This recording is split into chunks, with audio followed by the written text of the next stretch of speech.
In 1991, the Senate Judiciary Committee held a hearing for Clarence Thomas, who was being accused of inappropriate conduct in the workplace by his former co-worker, Anita Hill. Clarence was being considered as the newest Supreme Court judge, and these allegations were the only issue in his way. Prior to this hearing, there was no focus or conversation about sexual harassment, meaning that the average person did not understand its impact on victims or how common it was in the workplace. Because of this, there were no laws or preventative measures in place to protect people. Anita Hill's testimony addressing sexual harassment claims against Clarence Thomas garnered national attention in October 1991. This testimony changed the way Americans communicated with each other about sexual harassment. More protections were put in place to protect victims, past claims were reconsidered, and more people spoke out as a result. Harassment has been an issue in society for hundreds of years. Examples of this abuse of power date back to the horrific transatlantic slave trade during the 15th century. It was extremely common for slaves, especially women, to face sexual harassment, and since they were not granted basic human rights, they had no power to stand up for themselves. Coercion and assault became a way of life for these slaves with no power to make it stop.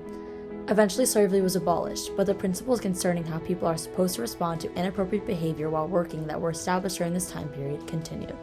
Early 20th century marked the start of a new era.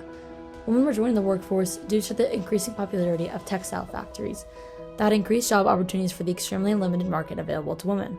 Laws were in place to protect women from the physically demanding tasks. However, what the law failed to do was protect them from the physical and verbal assaults their male superiors enacted unto them. If the harassment became too much for a worker to handle, they were advised to quit, which was not an option for the nearly impoverished working class of the 1920s. Decades later, World War II forced women to support the economy while a majority of men were away at war. This led to 33% of women in America being involved in the workforce by 1950. The feminist movement of the 1960s led to women joining the workforce at an exponential rate, and by the end of the 20th century, 60% of women were working, despite limited job opportunities. As issues with harassment became more pressing, people facing predatory behavior were strongly encouraged to stay silent, and therefore, there was little conversation about the rising issue. 1970 marked a turning point in the silencing of victims. The women's liberation movement began to question the justice system's failure to acknowledge these unwarranted and inappropriate behaviors. The term sexual harassment was officially created by a group of women at Cornell University in 1975. Media coverage began to catch wind of the situation as many people began sharing personal stories. 3 court cases by 1977 confirmed that women were legally allowed to sue their employers for harassment under Title VII of the 1964 Civil Rights Act, using the EEOC as a vehicle for redress. Despite this, it was extremely unlikely that people would speak out to their employers because they were bashed by coworkers and, in most cases, immediately fired, because there was no protections for those who spoke up. While today these issues are topics of conversation and seen as positive changes, at the time it was a taboo topic and advocates for awareness faced massive backlash. President George H.W. Bush was in charge of nominating a successor to fill Associate Supreme Court Justice Thurgood Marshall upon his retirement, and Clarence Thomas was nominated on the initial beliefs that he had good character and intelligence. However, government officials had heard rumors of previous sexual harassment allegations on Clarence Thomas from his co-worker Anita Hill. Hill had twice refused to discuss this matter but was torn between her wishes to remain anonymous and her duty to give the committee as much information as possible to ensure the people serving on the Supreme Court were a true representation of American values. Initial hearings were held for Thomas that were entirely focused on his legal views and experiences, and they were concluded with many people believing he was the best choice. Out of the media's grasp, Democratic senators began to worry about not digging into Hill's allegations more, and they pushed for the authorization of an FBI investigation.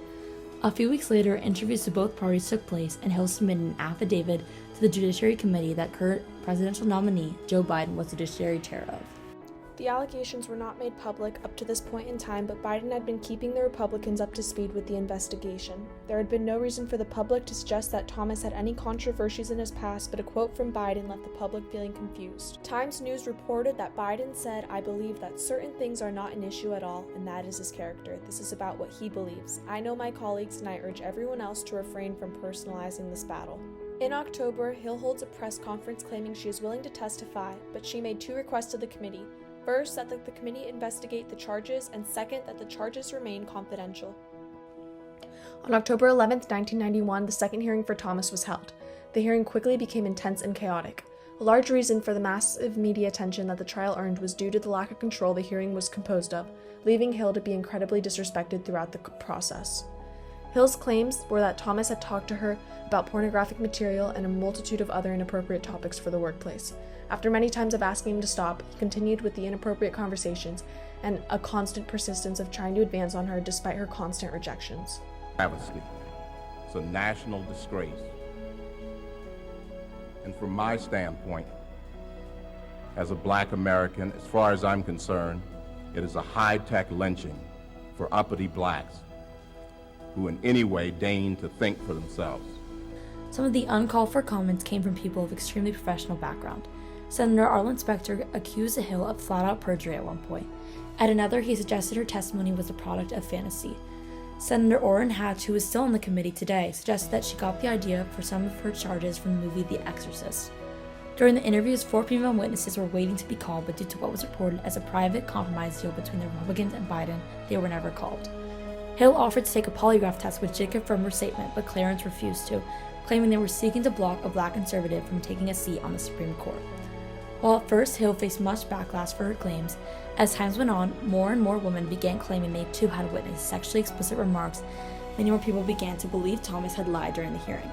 After a long debate, Clarence was voted into the Supreme Court, 52 to 48, the narrowest margin in the last century.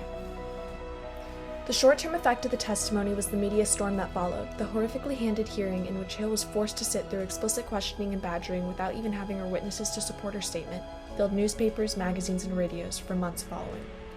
Shortly after, President Bush dropped his opposition to a bill that gave harassment victims the right to seek federal damage compensation and reinstatement. The Equal Employment Opportunity Commission reported that 1 year after the trial, harassment complaints had shot up 50%, and public opinion had shifted in Hill's favor. Companies started training programs that would aid in deterring harassment in the workplace.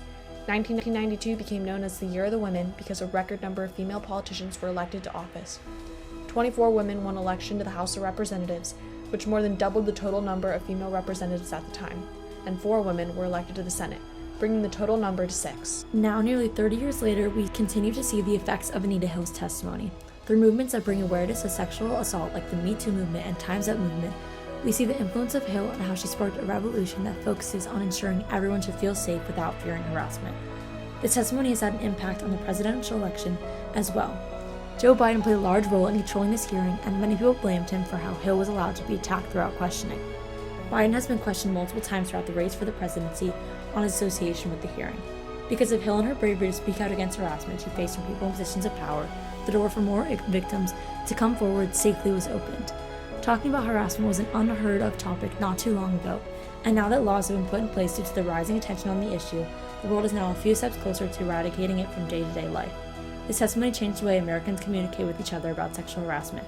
More and more protections were put in place to protect victims, past claims were reconsidered, and more people spoke out as a result. I don't think it was a mistake. I think it was something that was meant to happen, actually. I had something to say. I had an experience to share that went to the fitness of an individual who was going to be sitting on the Supreme Court with a lifetime appointment. It was important not only to the integrity of this individual, but also to the integrity of the court itself.